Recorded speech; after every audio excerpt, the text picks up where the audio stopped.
오늘 본문에 의지해서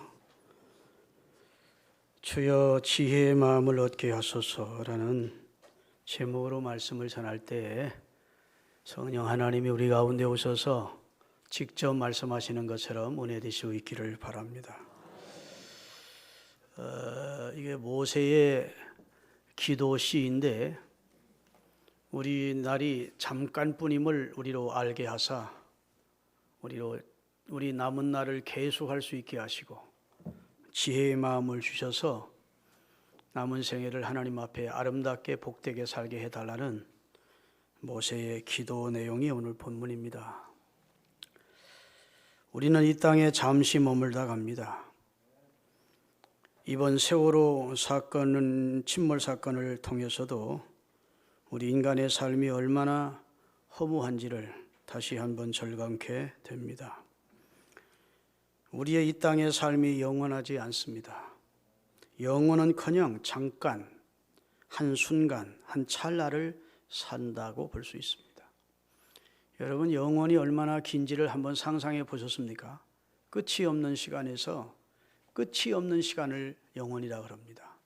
그 영원 속에 인간이 7, 80년 산다 해도 그 영원에 비하면 한순간, 한 찰나, 눈 깜빡할 사이를 살고 간다고 표현할 수가 있겠습니다. 우리는 이 땅에 잠시 출장 왔다 가는 존재라고 할 수 있습니다. 여러분, 천상병이라는 시인이 고백한 시처럼 우리 인생은 소풍 온 겁니다. 거기는 소풍 왔다 간다는 겁니다. 오늘 본문에서 모세는 우리 인생이 얼마나 빠른지, 인생의 삶이 얼마나 짧은지, 그 속도가 얼마나 빨리 가는지 날아간다고 표현을 하면서 이런 인생을 살면서 모세는 하나님께 기도를 했는데, 하나님이여 우리의 날 계수함을 가르치사 지혜의 마음을 얻어 남은 생애를 바르게, 유익하게, 상받게, 복되게 살게 해달라고 기도를 하고 있습니다. 우리의 기도도 이와 같아야 될 줄로 믿습니다. 우리가 인생을 사는데 지혜가 필요합니다. 인생을 아는 지혜가 필요합니다. 인생이 어디서 와서 무엇 때문에 그리고 어디로 가는지 아는 지혜가 필요합니다. 창조주를 아는 지혜가 필요합니다. 할렐루야. 우리 인생의 삶을 아는 지혜가 필요하고 사명을 아는 지혜가 필요합니다. 그 지혜가 어디 기록되어 있느냐? 하나님의 말씀인 성경에 기록되어 있습니다. 그래서 우리 인생의 삶이 잠깐이라는 것을 알고 준비하면서 또 하나님 만날 그런 자세를 가지고 사는 것이 중요함을 오늘 본문에서 우리에게 계시해 주고 있는 겁니다.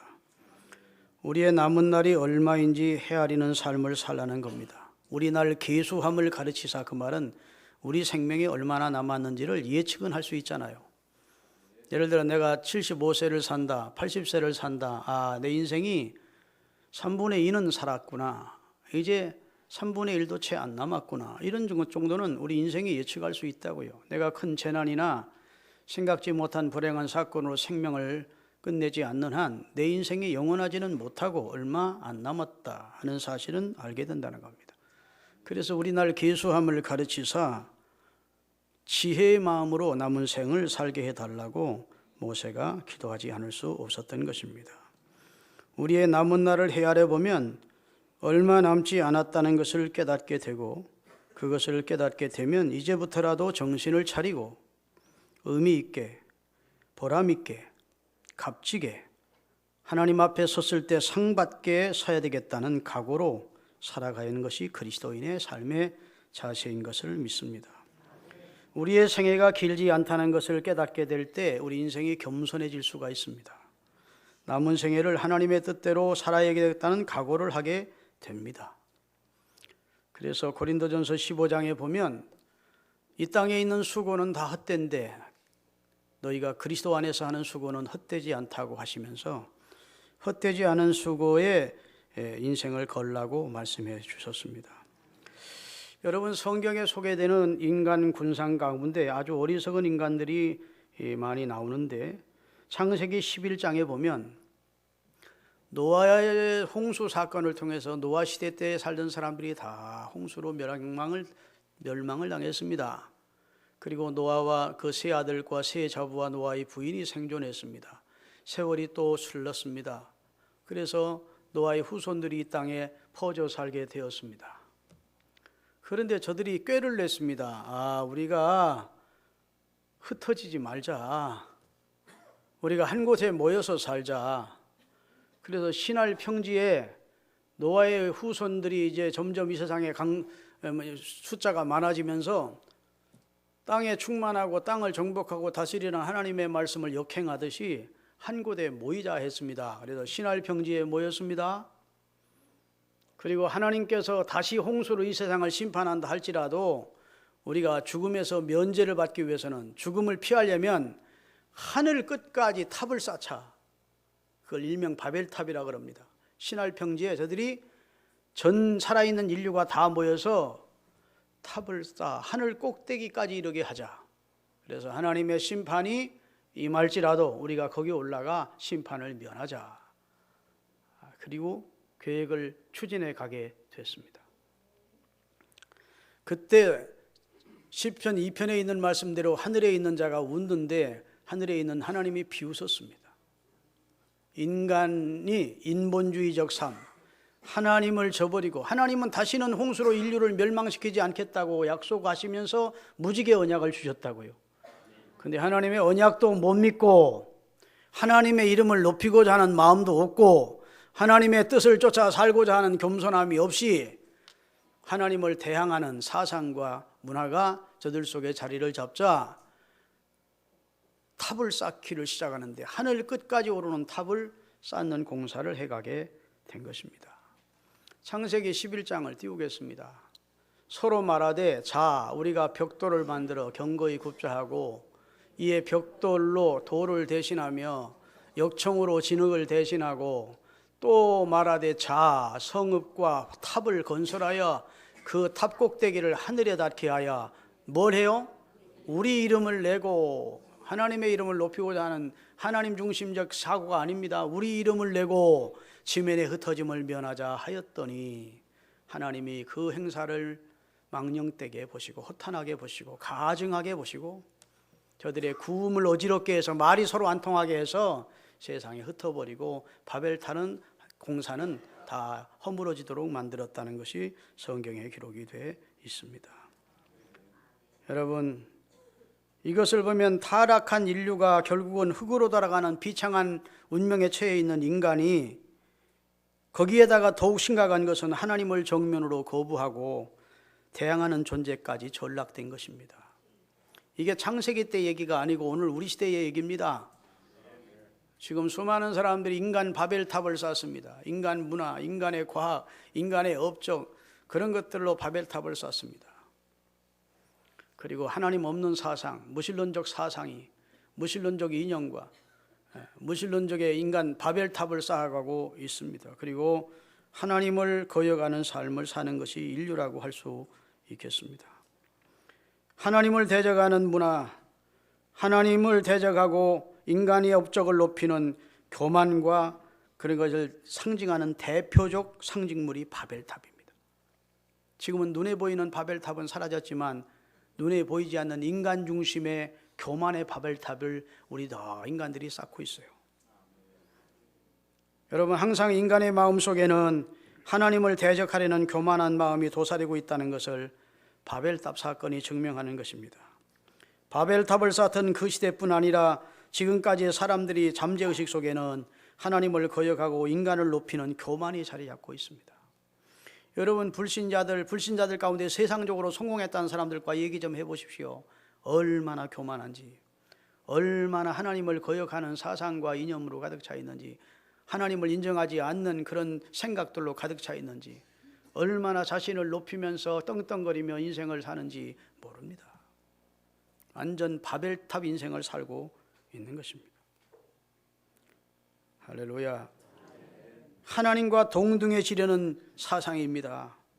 오늘의 세속 문화나 세속 학문이나 세상 과학 등은 세상의 이런 풍조가는 하나님과 인간을 동등시하려고 하는 개념입니다. 그래서 하나님이 인간이고 인간이 하나님이라는 거예요. 하나님이 어디 있느냐는 겁니다. 그래서 인간의 학문과 업적을 우상화해 놓고 있습니다.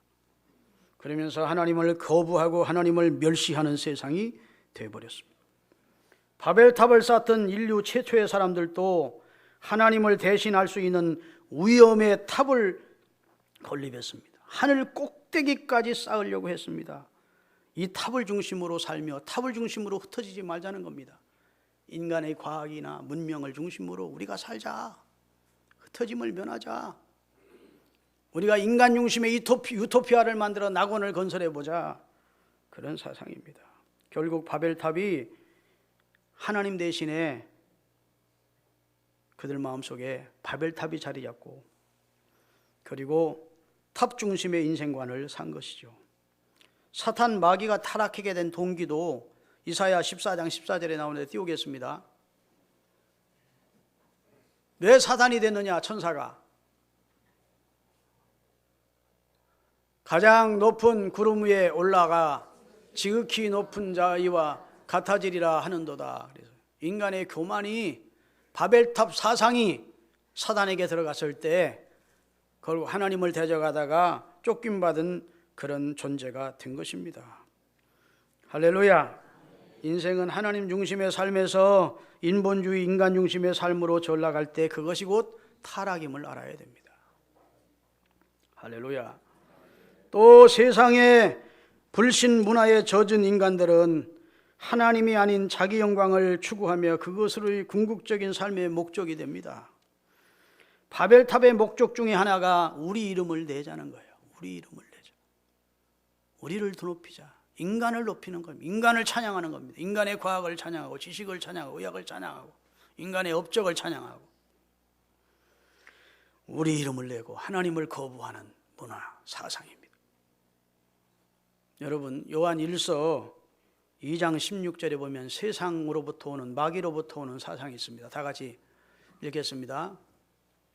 이는 세상에 있는 모든 것이 육신의 정욕, 눈에 보이는 안목의 정욕, 자기 이름을 높이고 남에게 자랑하고 싶은 이생의 자랑이니 이것은 다 아버지께로부터 온 것이 아니요 세상으로부터 사탄으로부터 온 것이다.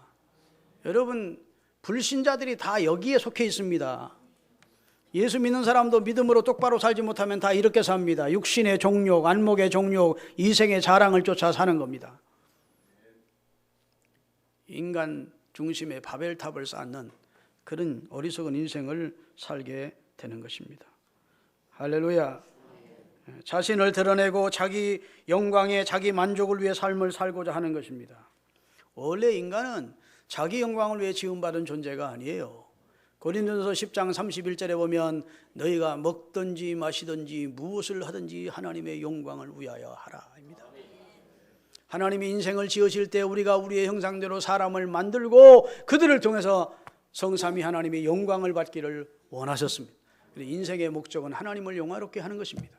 여러분과 저를 하나님이 선택한 목적도 복 주시려고 선택하셨고 영광을 받으시려고 선택했습니다. 그리고 여러분과 저를 선교의 도구로 쓰시려고 선택을 하셨어요. 그 부르심에 합당하게 사는 여러분과 저가 될 수 있기를 주님이 원하십니다. 할렐루야. 자기 이름을 드러내겠다는 것은 하나님과 떨어져 하나님과 등지고 살겠다는 선언이에요. 자기를 하나님처럼 높이고자 하는 마음입니다. 여러분, 예수님 당시에 헤롯 왕이 아주 연설을 잘해서 웅변가했던 것 같아요. 얼마나 연설을 잘했으면 거기 모였던 모든 군중들이 헤롯의 연설에 다 감복을 했습니다. 그래서 야, 이것은 신의 소리지 사람의 소리가 아니다 하고 헤롯을 신처럼 떠받들었어요. 자, 사도행전 12장에 나옵니다. 같이 한번 읽어보겠습니다. 다 같이 백성이 크게 부르되 이것은 신의 소리요 사람의 소리라 아니라 하거늘 헤롯이 영광을 누구에게 돌리지 아니하고 하나님께로 돌리지 아니하고, 하나님을 아는 왕이 하나님께 영광을 돌려야 되는데 하나님께 영광을 돌리지 아니하고 자기가 그 영광을 가로채므로 주의 천사가 그를 치며 병균에 의해서 결국은 죽게 되었다라고 성경은 기록하고 있습니다. 할렐루야.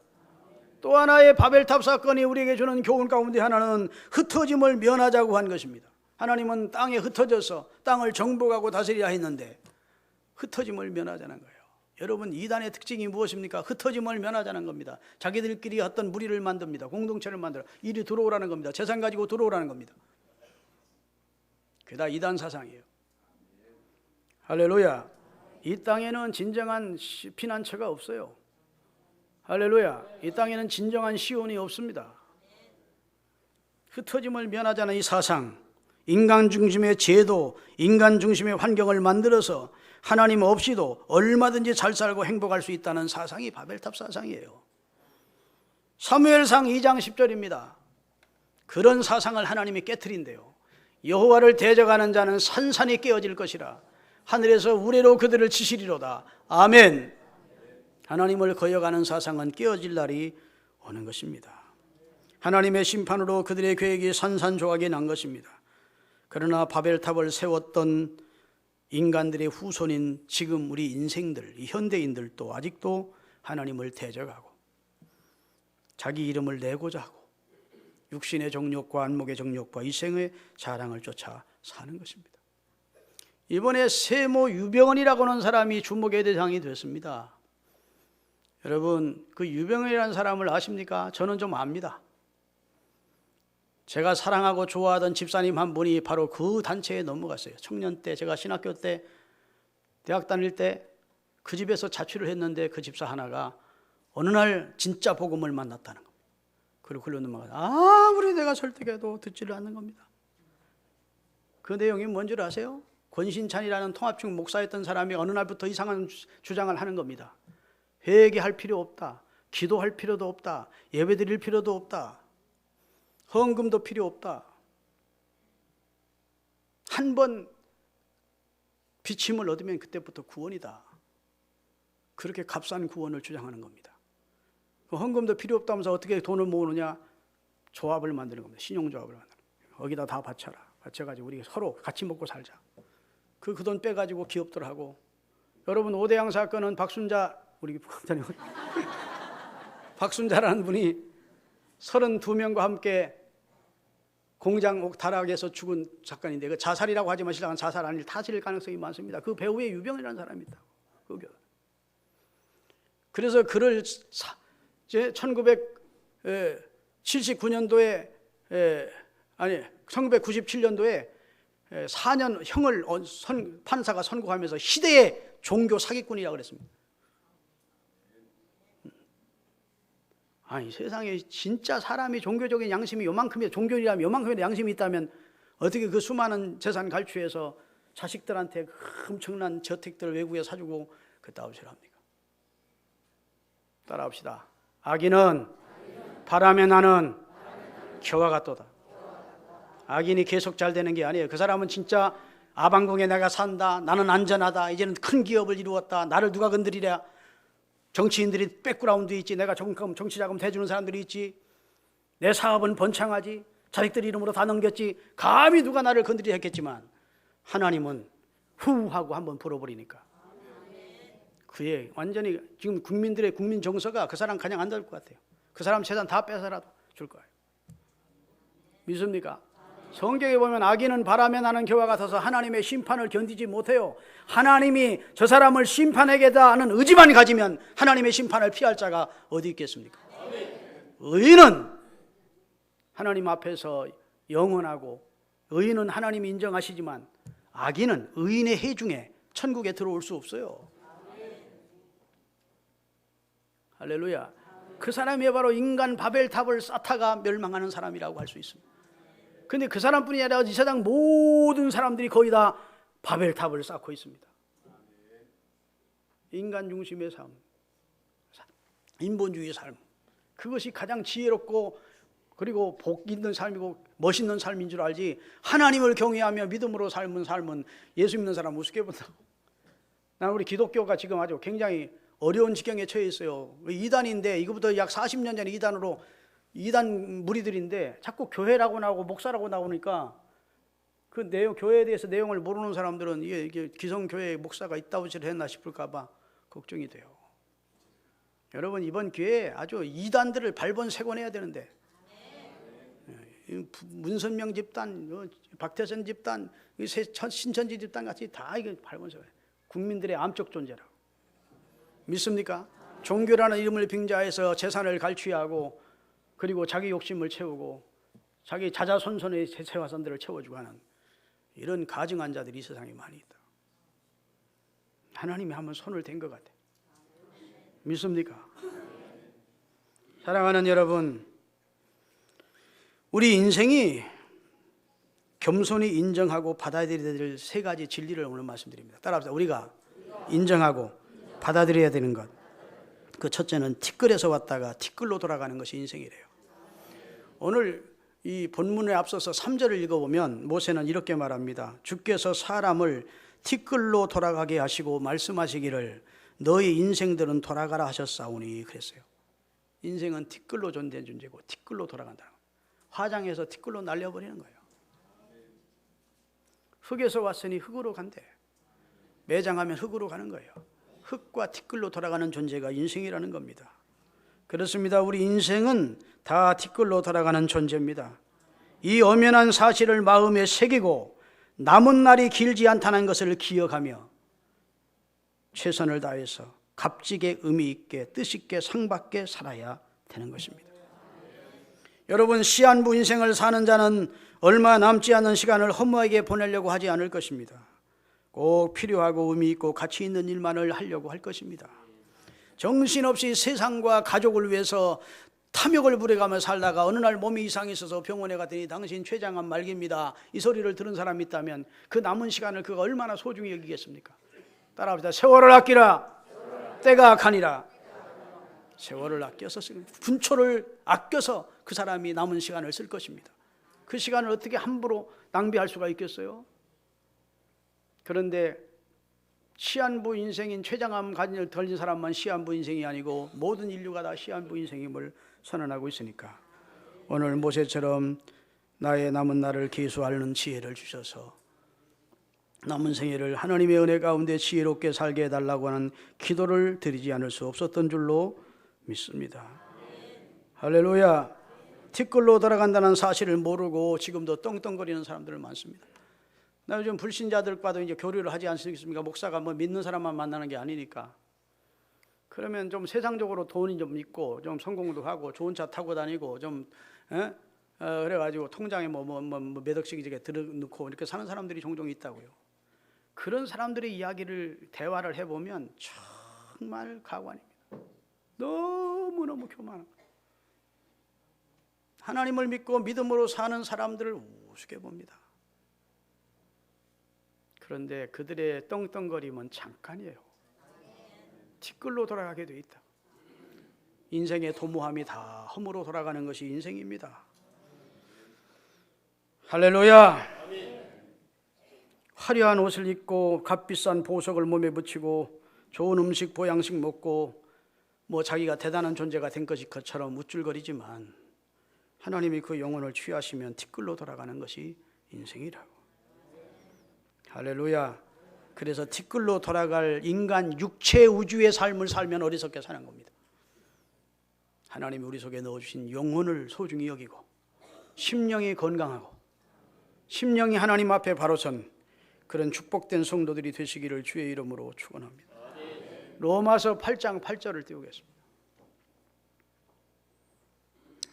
육신에 있는 자들은 하나님을 기쁘시게 할 수 있느니라 없느니라. 육신의 생각은 하나님과 원수가 되나니 육신적으로 살면 반드시 망돼.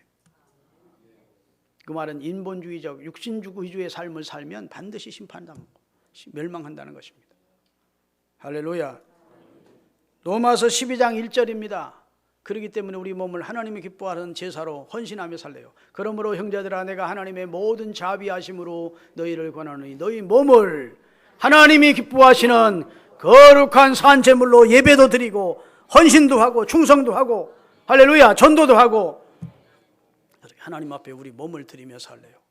그것이 하나님 앞에 우리가 드릴 영적 예배라고 말씀해 주셨습니다. 두 번째로 우리 인간이 겸손하게 진리를 알고 살려면 푸르이 꽃과 같이 인간의 영광도 잠깐이라는 것을 알아야 됩니다. 시편 103편 15절입니다. 인생은 그날이 풀과 같으며 그 영화가 들에 잠깐 피었다가 지는 꽃과 같다. 화무 11홍이라는 거. 베드로전서 1장 24절에 보면 우리 인생을 잠시 피었다가 지는 들의 꽃과 같다고 비유를 하고 있습니다. 같이 읽겠습니다.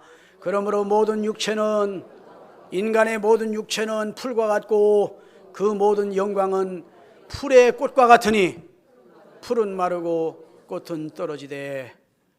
25절 오직 주의 말씀만 주님만 세세토록 있다고 말씀해 주셨습니다. 그러기에 우리의 나를 계수하는 지혜가 없으면 나도 모르는 사이에 내 꽃이 시들어 버리는 겁니다. 내 그 아름다움이 잠깐 피었다가 지는 꽃과 같습니다. 짧습니다. 여러분, 나는 불꽃놀이를 할 때 보면 많은 것을 깨닫습니다. 인간이 저렇게 그 다음에 사라지는 거예요. 인간의 삶이 불꽃 같다. 젊은 날 한때 잘 나갈 때 인기 있을 때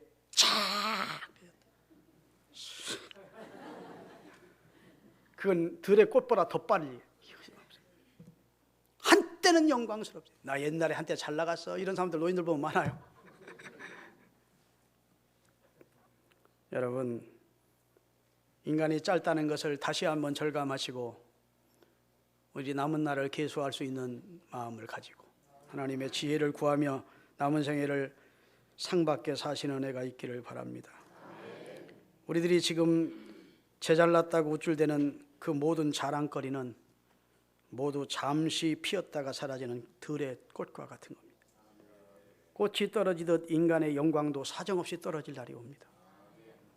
우리의 육체가 만드는 영광이라 해봤자 하나님 보시기에는 뭐 그리 대단하겠습니까? 자기가 보기에나 대단하지 하나님 보시기에는 인간의 영광이 아무것도 아니에요. 할렐루야. 자기가 보기에는 자기 전생애를 바쳐서 이룬 굉장한 작품 같고 대단한 일을 이룬 것 같지만 하나님 보시기에는 아무것도 아니에요. 할렐루야. 그러기에 솔로몬은 그런 인생을 헛된 인생이라고 고백을 하고 있습니다. 우리 노회를 좌지우지하던 어른 목사님이 계십니다. 근데 이제 올 4월 달에 노회 끝나면서 은퇴를 하셨습니다. 이제 노회에서도 손을 떼셨어요.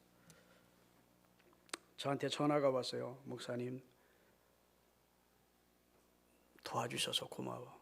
내가 노예를 하는데 목사님의 도움이 없으면 어떻게 했겠어. 참 고맙습니다. 그래.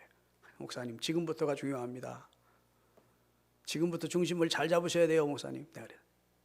여러분, 인생이 등산하는 것 같아요. 열심히 어떤 목적을 이루기 위해서 땀을 흘리고 노력을 하는 아침 일찍부터 저녁 늦게까지 열심히 올라가서 정상에 계속 있는 사람이 있습니까, 없습니까?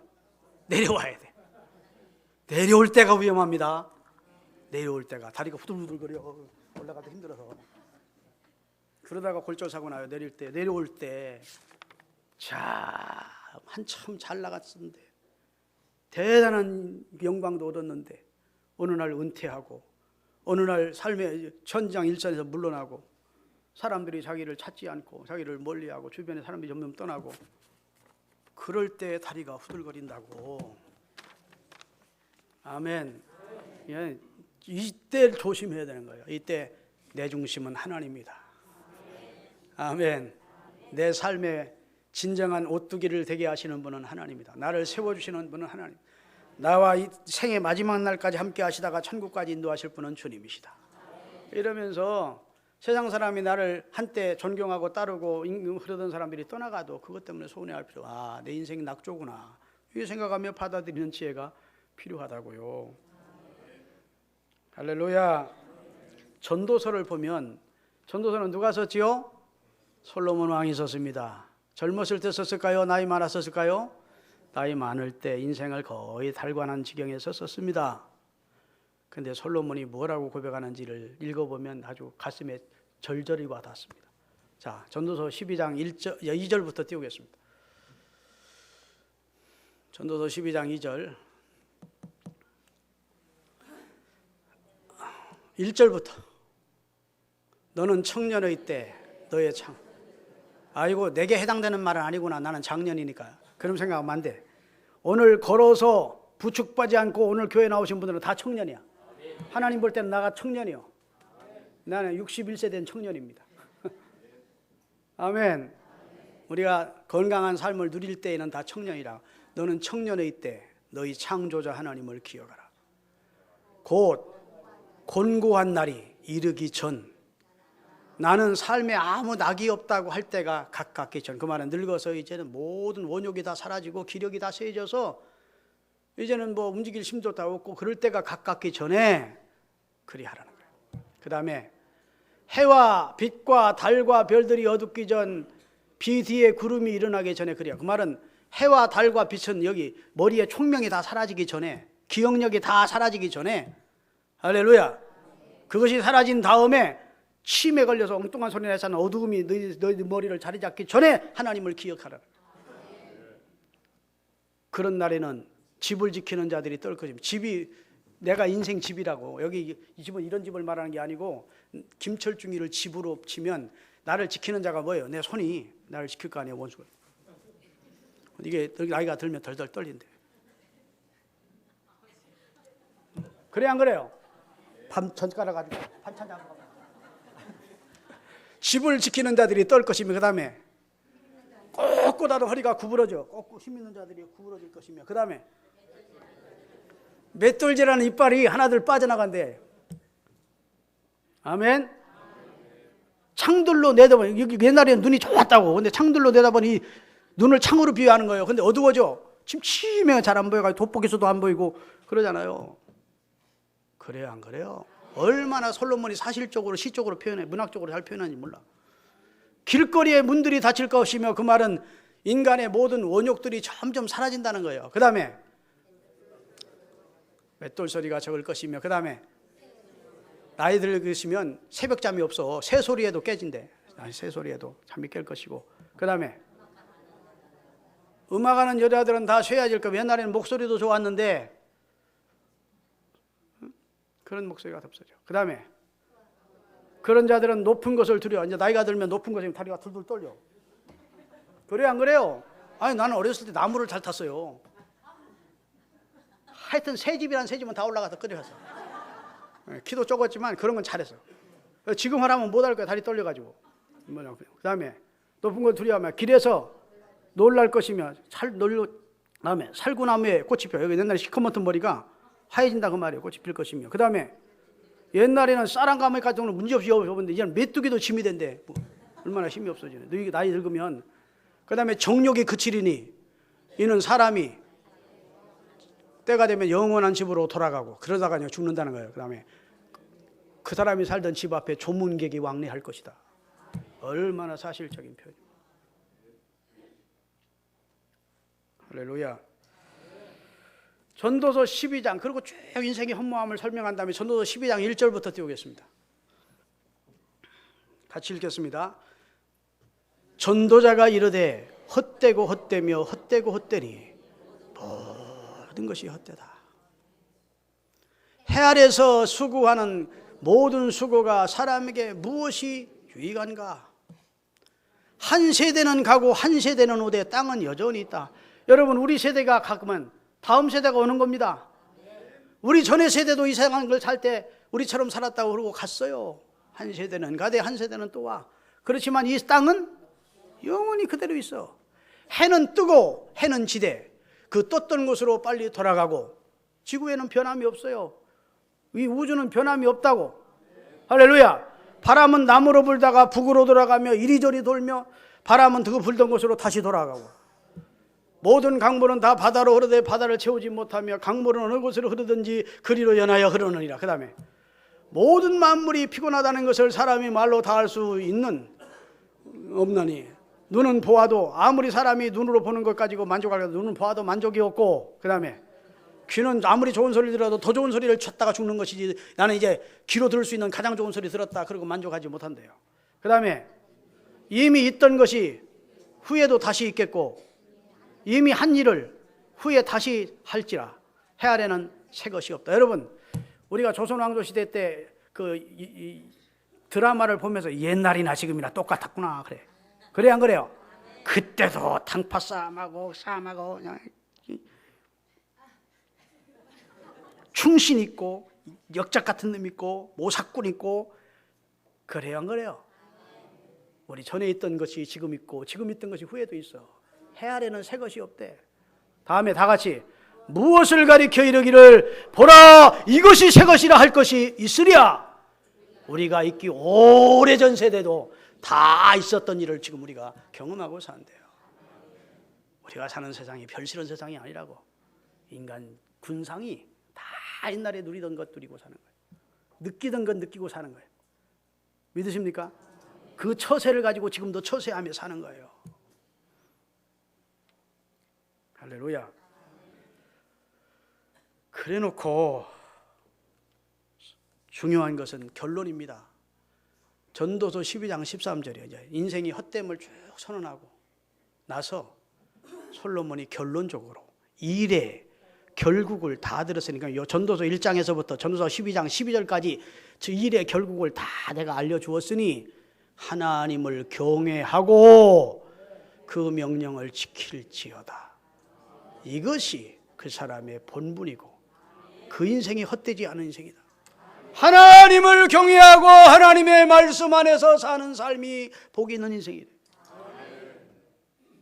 여호와의 말씀을 즐거워하며 주야로 묵상하고 악인의 꾀를 쫓지 않고 죄인의 길에 서지 않고 오만한 자의 자리에 앉지 않고 사는 사람이 복 있는 사람이다. 할렐루야. 마지막으로 인간은 나그네처럼 이 땅 장막에서 잠시 머물다 가기 때문에 겸손해야 합니다. 야곱은 애굽의 바로 왕 앞에서 자신이 지금껏 살아온 인생이 험난한 나그네 길이었다고 수레합니다. 우리 인생은 나그네로서 장막집에 하룻밤 머물다 가는 존재입니다. 오늘 이 찬송을 찾으라고 했더니 뭐잖아요. 하룻밤 머물다 가는 인생은 순례자 하는 찬송이 있어요. 이따 부를 거야. 찾았어요? 우리가 살다 간 흔적은 누구도 세월이 흐르면 기억하지 못할 거예요. 따라합시다. 우리가 살다 간 흔적은 세월이 흐르면 누구도 기억하지 못한다. 큰 바다에 배 지나간 자리와 같아. 배 지나가면 금방은 배가 지나간 것이 표시나지만 10분도 안 돼서 원래 자리로 돼. 내가 인기 있고 사람들이 나를 기억해주고 나가 대단한 인생을 살았다. 근데 그날 내가 세상을 떠나. 내 인기와 내 명성을 기억하던 사람도 그 세대가 지나가면 떠나. 이 세상에서 사라져. 나를 후세대가 계속 기억해 줄 것 같습니까? 인생은 죽어서 이름을 남겨야 된다. 이름을 남기는 것이 죽은 사람에게 무슨 의미가 있어요? 따라합시다. 하나님이 인정하시는 삶이 귀한 삶이다. 사람이 칭송하고 인정해도 다 그들도 가고 이 세상은 내가 살았던 흔적이 없어져요. 하나님이 차가워 충성된 종아, 이렇게 인정할 삶이 귀한 삶이에요. 젊은 단원과 아이들이 죽었습니다. 안타깝죠. 근데 조금 앞서간 겁니다. 누구나 사람은 갑니다. 앞서간 거예요. 100m 경주를 하면 빨리 뛰는 사람이 있잖아. 빨리 꼬린 지점에 도착하는 사람과 좀 늦게 도착하는 사람이 차이가 있을 뿐이지, 오늘 본문 말씀처럼 티끌로 돌아가는 존재, 들의 꽃과 같이 시들어버리는 존재, 나그네처럼 결국은 본향으로 가야 되는 존재가 인생이라는 거예요. 그동안 하나님의 뜻대로 살아서 따라합시다. 아버지 하나님이 인정하는 삶을 살자. 할렐루야. 세상에는 아무리 의미 있고 가치 있고 복되고 그 다음에 대단한 삶을 살려 해도 살아도 허무로 끝나. 나는 어제 19번 채널 19번 조선 TV를 봤는데 그 박태준 회장 얘기를 좌담으로 쭉 하더라고요. 이야, 우리나라 이런 걸출한 영웅이 있었구나. 그분이 훌륭한 줄 알았지만 그분이 포항제철을 읽어오면서 박정희 대통령이 자네밖에 가서 이 일을 할 사람이 없어. 그래서 포항제철 사장으로 가서 진짜 나라에 보훈하는 마음으로 철강을, 세계 최고의 철강을 만들어냈다. 이병철 씨가 그를 불러서 삼성중공업을 맡기려고, 당신 이 재산 다 가져라. 그리고 당신 사업해라. 그래도 대통령이 그에게 초기에 비서실장으로 있을 때 집 하나를 주었는데 나이가 들어서 팔아가지고 14억 5천 받았는데 10억은 아름다운 재단에 기부하고 나머지 사업 가지고 김영삼 대통령 때 와서 뭐 선거운동 해달라고 자꾸 와서 당신은 대통령 자격이 없다. 그래서 김영삼 대통령이 대통령 된 다음에 미움받아가지고 일본, 미국을 떠돌다녀가 야, 이렇게 위대한 분도 있구나. 이렇게 자기 이익을 챙기지 않고 나라를 위해 충성한 분도 있구나. 그런데 더 감사한 것은 그분이 자기 이 일대기를 자손적으로 남겼는데 미국에 망명 가다시피 망명 아닌 망명을 가서 김민석이라는 민주당 국회의원이 있습니다. 젊은 그 사람의 형님이 목사님이에요. 뉴저지에서 그분이 목회하는 교회에 가서 예수 믿고 구원 얻고 하나님을 만난 거예요. 박태준 씨가. 그러니 얼마나 감사하냐. 내가 이 세상에서 가장 잘한 일이 있다면 포철을 만든 일과 두 번째는 예수를 믿고 구원받은 일이다. 그렇게 된 거예요. 그러니까 인간이 아무런 업적을 남겨도 예수 밖에 있으면 구원 없어요. 예수 안, 주 안에서의 삶을 하나님은 인정. 기도하시겠습니다.